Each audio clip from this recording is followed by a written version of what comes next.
mula sa Pilipinas. Kami po ay nagdadaos ng pagtitipon dito sa Moriones, Tondo para po ipakita ang aming deeply support kay BP Inday Sara. Panawagan ko lang po sa lahat po ng mga nakapaligid kay Pangulong Bongbong Marcos.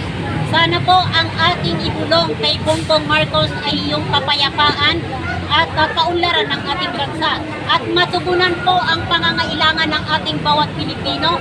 Number 1 dyan yung pagtaas ng presyo. Unang-una na dyan yung pagtaas ng bigas na siyang pinakapangunahing bilhin sa panahon ngayon.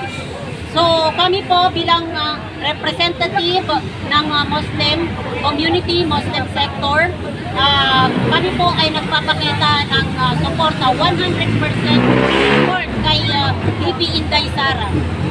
Isa pa po na panawagan ko po kay Bongbong Marcos, Pangulong Bongbong Marcos. Kami po ay sumuport